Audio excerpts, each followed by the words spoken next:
श्रीगुरुभ्यो नमः हरि ओम।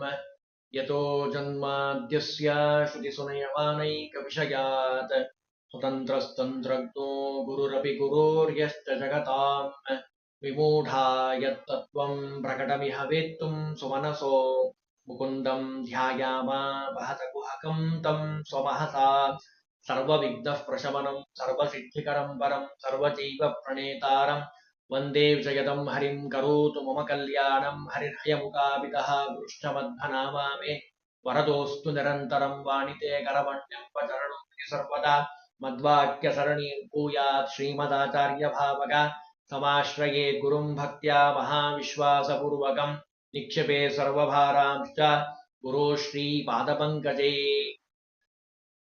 ವಿಷ್ಣು ಸಹಸ್ರನಾಮದ ಅರ್ಥವನ್ನ ಯಥಾಮತಿಯಾಗಿ ತಿಳಿಲಿಕ್ಕೆ ಪ್ರಯತ್ನವನ್ನು ಮಾಡ್ತಾ ಇದ್ದೀವಿ. ವಿಶ್ವ ಅನ್ನುವಂತಹ ನಾಮದ ಅರ್ಥವ ಅನುಸಂಧಾನವನ್ನ ನಿನ್ನೆ ನೋಡಿದ್ದೀವಿ. ಇವತ್ತು ಎರಡನೇ ನಾಮ ವಿಷ್ಣು. ವಿಷ್ಣುಹು ಅಂತ ಭಗವಂತನ ಕರೀತಾರೆ. ಯಾಕೆ ವಿಷ್ಣು ಅಂತ ಕರೀತಾರೆ ಭಗವಂತನ? ನಾರಾಯಣ ಅವನಿಗೆ ವಿಷ್ಣು ಅಂತ ಕರೀತಾ ಇದ್ದಾರೆ, ಯಾಕೆ ಕರೀತಾರೆ ಭಗವಂತನನ್ನ ಅಂತ ಪ್ರಶ್ನೆ ಮಾಡಿಕೊಂಡ್ರೆ ಅದಕ್ಕೆ ಹೇಳ್ತಾರೆ, ತಸ್ಸೈವ ಏತಸ್ಯಾ ಸಂಹಿತಾಯೈ ನಕಾರೋ ಬಲಂ ಶಕಾರಃ ಪ್ರಾಣ ಆತ್ಮ. ವಿಷ್ಣು ಅಂತ ಇದೆ. ಆ ವಿಷ್ಣು ಅನ್ನೋ ಶಬ್ದವನ್ನ ಬಿಡಿಸಿದ್ರೆ ನಮಗೆ ಅರ್ಥ ಗೊತ್ತಾಗತ್ತೆ. ನಾವು ಬಿಡಿಸಬೇಕು. ವಿಷ್ಣು ನಾಮ್ನಿ ನ ಶಬ್ದೇನ. ನಾ ಅಂತ ಒಂದು ಪದ ಇದೆ ಅದರಲ್ಲಿ, ವಿಷ್ಣು ಅನ್ನೋದರಲ್ಲಿ.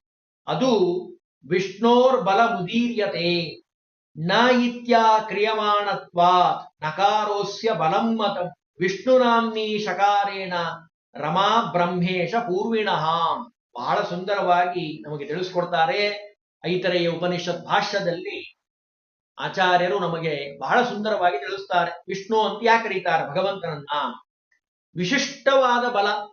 ಅವನಂಥ ಬಲ ಜಗತ್ನಲ್ಲಿ ಬ್ರಹ್ಮಾಂಡದಲ್ಲಿ ಯಾರಿಗೂ ಇಲ್ಲ. ಅಂತಹ ಬಲಪೂರ್ಣನಾಗಿರುವಂಥವನು, ಪ್ರೇರಣೆ ಮಾಡುವಂಥವನು, ವ್ಯಾಪ್ತನಾಗಿರುವಂಥವನು, ಎಲ್ಲ ಕಡೆ ವ್ಯಾಪಿಸಿದ್ದಾನೆ. ಭಗವಂತ ಇಲ್ಲದೆ ಇರುವಂತಹ ಜಾಗವೇ ಎಲ್ಲೂ ಇಲ್ಲ. ಆದ್ದರಿಂದ ಅವನನ್ನ ವಿಷ್ಣು ಅಂತ ಕರೀತಾರೆ.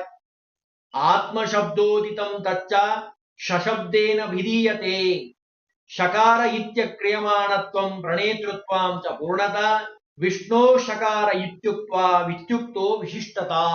ಎಲ್ಲ ಕಡೆ ವ್ಯಾಪಿಸಿದ್ದಾನೆ ಭಗವಂತ. ಭಗವಂತ ಇಲ್ಲದೆ ಇರುವಂತಹ ಜಾಗವೇ ಇಲ್ಲ. ನಾವು ಹಿರಣ್ಯಕಶಿಪು ಆ ಮಗನನ್ನ ಕೇಳ್ತಾನೆ, ಪ್ರಹ್ಲಾದನನ್ನ. ಎಲ್ಲ ಕಡೆ ಇದ್ದಾನೆ ಭಗವಂತ. ಹೌದು ಇದ್ದಾನೆ. ಭಗವಂತ ಇಲ್ಲದೆ ಇರುವಂತಹ ಜಾಗವೇ ಇಲ್ಲ. ಮತ್ತೀ ಕಂಬದಲ್ಲಿದ್ದಾನ? ಇದ್ದಾನೆ. ಕಂಬ ಹೊಡೆದ ಕೂಡಲೇ ಭಾಗವತ ಹೇಳ್ತದೆ, ಸ್ತಂಭೆ ಸ್ವಭಾಯಾಂ ನ ಮೃಗಂ ನ ಮಾನುಷಂ. ವಿಷ್ಣು ಅನ್ನೋ ಶಬ್ದದ ಅರ್ಥವನ್ನೇ ಹೇಳಲಿಕ್ಕೆ ಹೊರಟಿರುವಂಥದ್ದು. ಎಲ್ಲ ಕಡೆ ವ್ಯಾಪಿಸಿದ್ದಾನೆ ಭಗವಂತ. ಆ ನಾಮದ ಪೂರ್ಣವಾದ ಅರ್ಥ ನಮಗೆ ಸಿಗುವಂಥದ್ದು ಅಲ್ಲಿ ನಾವು ಕಾಣ್ತಿದ್ದೀವಿ. ವಾದರಾಜ ಸ್ವಾಮಿಗಳು ಹೇಳ್ತಾರೆ, ತಂಬೋಲಿ ತೀಕ್ಷ್ಣನಕ ಸಂಭೇದಿ ತೇಂದ್ರ ರಿಪು ಕುಂಭೀಂದ್ರ ಪಾಹಿ ಕೃಪಯಾ ಸ್ತಂಭಾರ್ಭಕ ಸಹನ ಡಿಂಬಾಯ ದತ್ತವರ ಗಂಭೀರನಾದ ನೃಹರೇ ಅಂಬೋಧಿ ಜಾನುಸರಣ ಅಂಬೋಜ ಭೂಪವನ ಕುಂಭೀಂದ್ರ ಶೇಷ ಖಗರಾಟ್ ಕುಂಭೀಂದ್ರ ಕೃತ್ತಿಧರ ಜಂಬಾರಿ ಷಣ್ಮುಖ ಮುಖಾಂಬೋರು ಹಾಭಿನುತಮ. ಸ್ತಂಭಾರ್ಭಕ ಅಂತ ಕರೆದು, ಸ್ತಂಭದ ಮಗನೇ.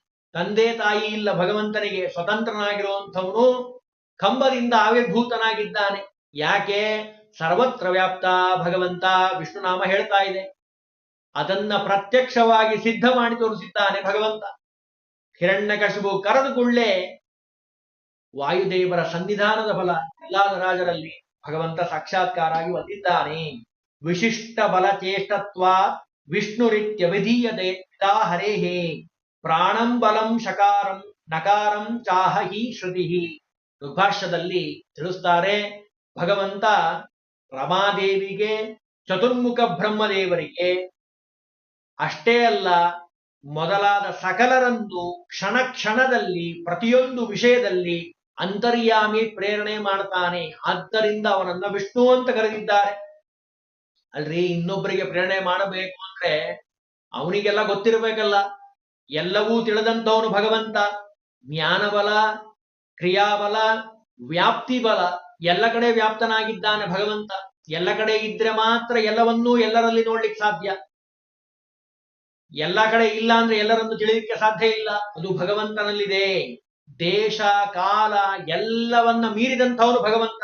ಆದ್ದರಿಂದಲೇ ಅವನನ್ನ ವಿಷ್ಣು ವಿಷ್ಣು ಅಂತ ಕರೀತಾರೆ.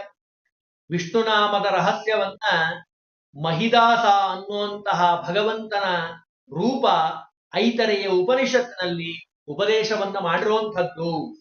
ವೈದಿಕ ವಾಂಗ್ಮಯಗಳ 2 ವರ್ಣಗಳ ಸಂಯೋಗದಿಂದ ಉಂಟಾಗಿರುವಂಥದ್ದು ವಿಷ್ಣುನಾಮ. ವಿಷ್ಣುನಾಮದಲ್ಲಿ ಶಕಾರ ಮತ್ತು ನಕಾರ ಅದೇ ಅರ್ಥವನ್ನು ತಿಳಿಸುವಂಥದ್ದು.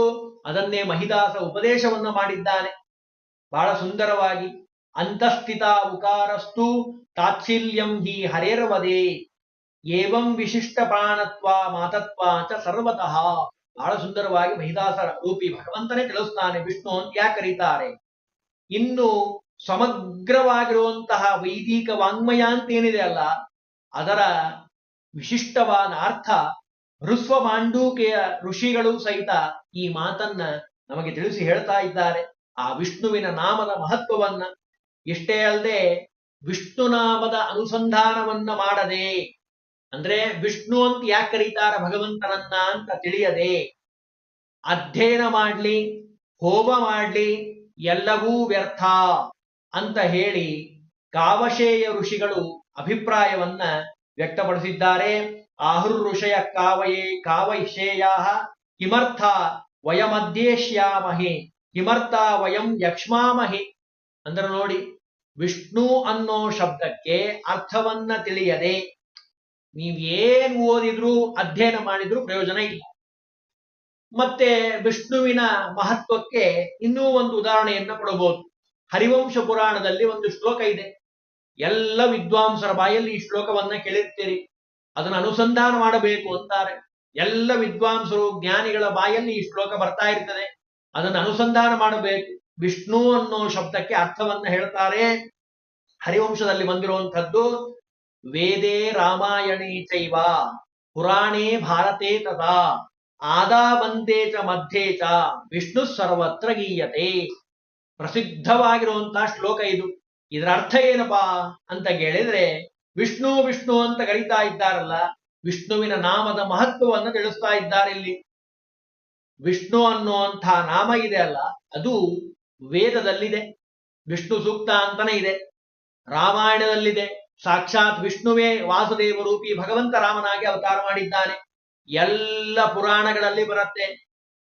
ಎಲ್ಲೆಲ್ಲಿ ಬರುತ್ತೆ ವಿಷ್ಣುವಿನ ನಾಮ ಅಂತ ಕೇಳಿದ್ರೆ, ಆದಾವಂತೆ ಚ ಮಧ್ಯೆ ಚ, ಆದಿಯಲ್ಲಾಗಲಿ ಮಧ್ಯದಲ್ಲಾಗಲಿ ಅಂತ್ಯದಲ್ಲಾಗಲಿ ಎಲ್ಲ ಕಡೆ ಭಗವಂತನ ನಾಮದಿಂದ ಕೂಡಿರುವಂಥದ್ದು. ವಿಷ್ಣು ಸರ್ವತ್ರ ಗೀಯತೆ. ವಿಷ್ಣುವನ್ನು ಬಿಟ್ಟು ಬೇರೆ ಏನು ಹೇಳೋದೇ ಇಲ್ಲ. ಎಲ್ಲವೂ ಭಗವಂತನನ್ನೇ ಹೇಳ್ತಾ ಇದ್ದಾವೆ. ಎಲ್ಲ ಅಕ್ಷರಗಳು ಭಗವಂತನನ್ನೇ ಹೇಳ್ತಾವೆ. ಅದನ್ನಿಲ್ಲಿ ಹೇಳ್ತಾರೆ. ಸಮಗ್ರ ವೈದಿಕ ವಾಂಗ್ಮಯ ವ್ಯಾಖ್ಯಾನ ರೂಪವಾಗಿರುವಂಥದ್ದೇ ವಿಷ್ಣುನಾಮ. ಆದ್ದರಿಂದಲೇ ಹರಿವಂಶ ಪುರಾಣದಲ್ಲಿ ನಾವಿದನ್ನ ಕಾಣ್ತಾ ಇದ್ದೀವಿ. ಈ ವೈದಿಕ ವಾಂಗ್ಮಯ ಕ್ರೋಢೀಕರಣ ಮಾಡಿದಾಗ ಮೊದಲಲ್ಲಾಗಲಿ ಮಧ್ಯದಲ್ಲಾಗಲಿ ಕೊನೆಯಲ್ಲಾಗಲಿ ವಿಷ್ಣುವಿನ ನಾಮದಿಂದ ಕೂಡಿರುವಂಥದ್ದು 3 ಪರ್ವಗಳಲ್ಲೂ ಕಾಣ್ತಾ ಇದ್ದೀವಿ. ಏತದ್ವಚನಸ್ಯ ಹರಿವಂಶ ಸ್ತ್ರಯಗತ್ವತ್ವಾಯ ಸೂಚನಾಯ ಬಹುವಚನಂ ಅಂತ ಹೇಳ್ತಾರೆ ತತ್ವಪ್ರಕಾಶಿಕಾದಲ್ಲಿ. ವಿಷ್ಣು ವಿಷ್ಣು ಅಂತ ಏನಿದೆ ಅಲ್ಲ, ಅದು ವಿಶಿಷ್ಟವಾದದ್ದು. ಇನ್ನು ಅನುವ್ಯಾಖ್ಯಾನದಲ್ಲಿ ವಿಷ್ಣುನಾಮಾರ್ಥ ರೂಪತ್ವಂ ಸಂಹಿತಾದೇ ರಥಾ ಬ್ರವೀತ್ ನಕಾರಂ ಚ ಶಕಾರಂಚ ಬರಚೇಷ್ಟಾತ್ಮಕಂ ವದನ್. ಚೇಷ್ಟೆಯನ್ನ ಮಾಡೋದಿದೆ ಅಲ್ಲ, ಅಂದ್ರೆ ಕ್ರಿಯೆ, ಅದು ವಿಷ್ಣುವಿನ ಅನುಗ್ರಹದಿಂದ ಆಗುವಂಥದ್ದು. ಪ್ರಾಣದೇವರಲ್ಲಿ ನಿಂತು ಭಗವಂತ ವಿಷ್ಣುನಾಮಕನಾಗಿ ಎಲ್ಲರಲ್ಲಿ ಚೇಷ್ಟೆ ಮಾಡಿಸ್ತಾನೆ. ಬಲ ಬೇಕು, ಪ್ರೇರಕತ್ವ, ಪ್ರೇರಣೆ ಮಾಡೋದಾಗಬೇಕು. 3ನೇದ್ದು ವ್ಯಾಪ್ತಿಯಾಗಿರಬೇಕು, ಎಲ್ಲ ಕಡೆ ವ್ಯಾಪಿಸಿರಬೇಕು. ಈ 3 ಏನಿದ್ದಾವಲ್ಲ, ಇವು ಸಹಜವಾಗಿ ಬಂದಿರುವಂಥದ್ದು ಭಗವಂತನಲ್ಲಿ. ಬೇರೆಯವರಲ್ಲಿ ಹಂಗಲ್ಲ. ಅನುಗ್ರಹದಿಂದ ಬಂದಿದ್ದಿರಬಹುದು, ವರದಿಂದ ಬಂದಿದ್ದಿರಬಹುದು, ಆಮೇಲೆ ಆ ಅನುಗ್ರಹ ವರ ಹೋಯ್ತು ಅಂದ್ರೆ ಆ ಬಲ ಕಡಿಮೆ ಆಗಬಹುದು. ಇವ್ಯಾವ ದೋಷಗಳು ಭಗವಂತನಲ್ಲಿಲ್ಲ. ಮೂರೂ ಗುಣಗಳು ಇನ್ನ ಈಗ ಹೇಳಿರುವಂತಹ ಬಲ ಮತ್ತು ಪ್ರೇರಣೆ ಮಾಡುವಂಥದ್ದು ಮತ್ತು ವ್ಯಾಪ್ತಿ, ಈ ಮೂರೂ ಗುಣಗಳು ಭಾರಿ ವಿಶಿಷ್ಟವಾಗಿರುವಂಥದ್ದೇ. ಒಂದೊಂದನ್ನೇ ಬಿಡಿಸ್ತಾ ಹೋದ್ರೆ ಬಹಳ ಅರ್ಥವನ್ನ ಹೇಳಬಹುದು. ಬಲ ಇದೆ, ಭಗವಂತ ಮಾಡುವಂತಹ ಕೆಲಸವನ್ನು ಬೇರೆ ಯಾರು ಮಾಡ್ಲಿಕ್ಕೆ ಸಾಧ್ಯ ಇಲ್ಲ. ಕಾಳಿಯ ಮರ್ದನ ಕೃಷ್ಣ ಅಂತ ಒಂದು ಉದಾಹರಣೆ ತಗೊಂಡ್ರೆ, ಕಾಳಿಯನನ್ನ ಮರ್ದನ ಮಾಡಿದ್ದಾನೆ ಭಗವಂತ, ಬೇರೆ ಯಾರು ಮಾಡ್ಲಿಕ್ಕೆ ಸಾಧ್ಯನಾ?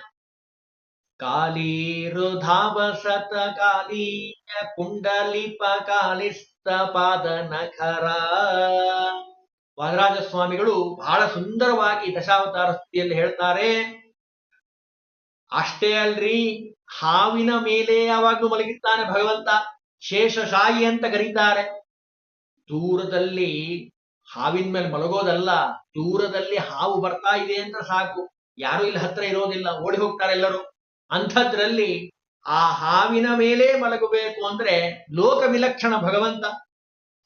ಆಮೇಲೆ ವೈಕುಂಠದಲ್ಲಿ ವಾಸ ಮಾಡುವಂಥವನು, ವೈಕುಂಠದಲ್ಲಿದ್ರು ಎಲ್ಲ ಕಡೆ ವ್ಯಾಪಿಸಿರುವಂಥವನು. ಅದಕ್ಕೆ ಪ್ರತ್ಯಕ್ಷ ಉದಾಹರಣೆ ಸಮಯ ಸಮಯ ಉಂಟೆ ಭಕ್ತವತ್ಸಲ ನಿನಗೆ.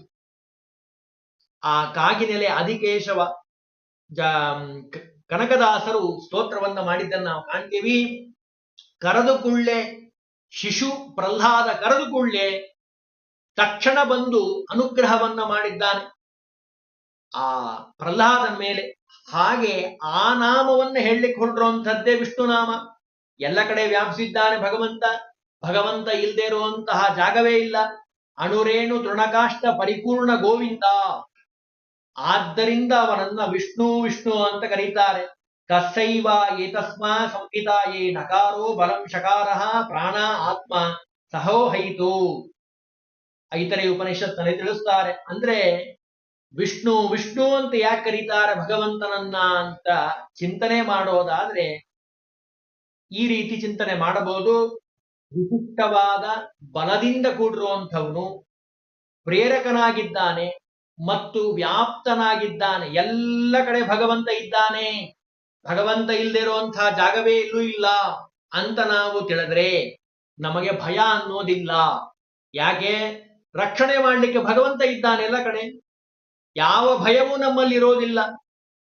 ಕೆಟ್ಟ ಕೆಲಸ ಮಾಡಬೇಕಾದ್ರೆ ಭಯ ಉಂಟಾಗತ್ತೆ. ಕಾರಣ ಏನು? ಈ ಚಿಂತನೆ ಮಾಡಿದ್ರೆ ನಮ್ಮನ್ನ ಅಡ್ಡದಾರಿಗೆ ಹೋಗದೇ ಇರೋ ರೀತಿ ರಕ್ಷಣೆ ಮಾಡ್ತಾನೆ. ಯಾಕೆ? ದೇವ್ರು ನೋಡ್ತಾನೆ, ದೇವರೆಲ್ಲ ಕಡೆ ಇದ್ದಾನೆ. ಈ ಚಿಂತನೆಯನ್ನು ನಾವು ನಿತ್ಯದಲ್ಲಿ ಅನುಸಂಧಾನ ಮಾಡಬೇಕು. ವಿಷ್ಣುವಿನ ನಾಮ ಅದು ಮೋಕ್ಷವನ್ನ ಕೊಡಿಸುವಂಥದ್ದು. ಹಾಗಾಗಿ ಈ ವಿಷ್ಣುವಿನ ನಾಮವನ್ನ ನಿತ್ಯದಲ್ಲಿ ಆ ವಿಷ್ಣುವನ್ನ ಚಿಂತನೆ ಮಾಡಬೇಕು ಅಂತ ಹೇಳಿ ನಮಗೆ ವ್ಯಾಖ್ಯಾನಕಾರರು ತಿಳಿಸಿದ್ದಾರೆ.